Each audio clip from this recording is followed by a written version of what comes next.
तो आपने हालात वहां पर देखिए, किस तरीके के हालात युद्ध के बाद बने हुए हैं। जिन जगहों पर युद्ध चल रहा है वहां पर भी हालात बद से बदतर होते चले जा रहे हैं, क्योंकि तबाही ही तबाही लोग अपने आंखों के सामने देख रहे हैं। और ये युद्ध जो है वो जिस तरीके से लंबा खिंच रहा है, तो आम लोग सबसे ज्यादा इस वक्त उससे जूझते हुए नजर आ रहे हैं, चाहे वो खाने पीने की समस्या हो या रोजमर्रा की जरूरतों से जुड़ी हुई समस्या हो। वहीं देखिए 1.5 लाख लोग मारियोपोल में फंसे हुए। सबसे ज्यादा तबाही मारियोपोल शहर में हुई है। बूचा में दहला देने वाला नरसंहार, वो तस्वीरें भी हमने आपको दिखाई, किस तरीके से वहां पर लोगों के शव, लाशों के ढेर नजर आए हैं। इरपिन और ब्रोवरी ये भी ऐसी जगह जहां पर भारी तबाही हुई है, और इन्हीं में से एक शहर खार्किव जहां पर भारी बर्बादी हुई है। आमने सामने की भीषण जंग चली।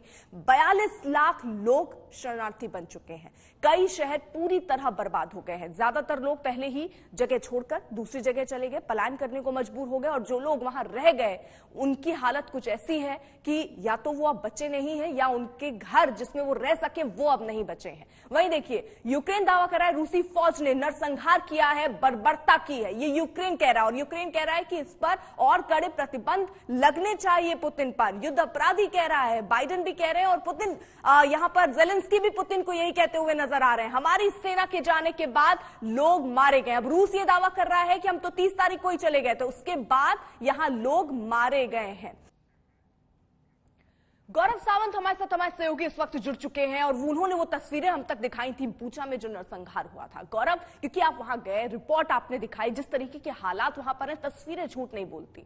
आरोप और प्रत्यारोप युद्ध की शुरुआत से लगते चले आए, लेकिन अगर इतनी लाशों पर भी आरोप और प्रत्यारोप लगेगा तो सवाल यह खड़ा होता है कि आगे भी क्या ऐसे ही नतीजे होंगे, और उसके बाद भी कोई जिम्मेदारी लेने को तैयार नहीं।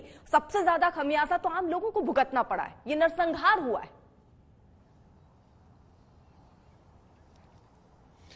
और इसे बहुत ज्यादा यहाँ के लोग दुखी भी हैं, यहाँ की सरकार भी, और इसीलिए उन्होंने अब एक अंतर्राष्ट्रीय जांच समिति के गठन की मांग की है। अंतर्राष्ट्रीय जांच दल यहाँ पर आएगा, जिसमें अमेरिका के भी लोग होंगे, यूरोप के देशों के लोग होंगे, और एक निष्पक्ष जांच की वो बात कर रहे हैं। कल जब हम बूचा में थे तो बूचा में फोरेंसिक्स की टीम्स बुलाई गई थी, पोस्टमार्टम के लिए अलग टीम्स बुलाई गई थी, और वहां पर उस सबको वीडियोग्राफ किया जा रहा था। जिन जिन लोगों को उठाया जा रहा था, जिनके शवों को, उनका जो पोस्टमार्टम हो रहा था, वो पूरा वीडियोग्राफ करने की प्रक्रिया वहां चल रही थी, ऐसा अधिकारियों ने हमें बताया।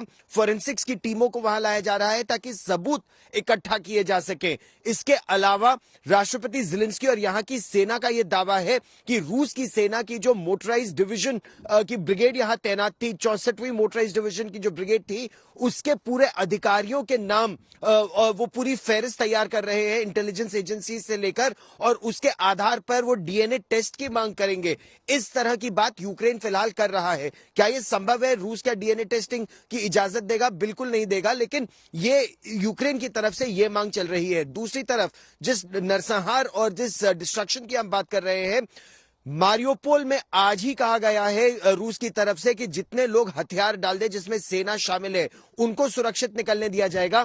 वरना अब अंदेशा यह है कि मारियोपोल में और पूर्व में खार्किव हो, मारियोपोल हो, इन इलाकों में भीषण बमबारी होगी रूस की तरफ से। इसके अलावा आज चाहे कीव हो, चाहे लेविव हो, आसपास के इलाके हो, लगातार सवेरे से एयर रेड सायरन बज रहे हैं, और अंदेशा यही है कि रूस के ऑपरेशंस का अब अगला भाग अब शुरू हो सकता है। और इसीलिए इंटेलिजेंस इनपुट्स के मुताबिक अर्पिता, चाहे वो मिसाइलें हो, रॉकेट्स हो, लड़ाकू विमान हो, उनके मूवमेंट का यहां पर इनपुट आया है और उसकी तैयारी की जा रही है।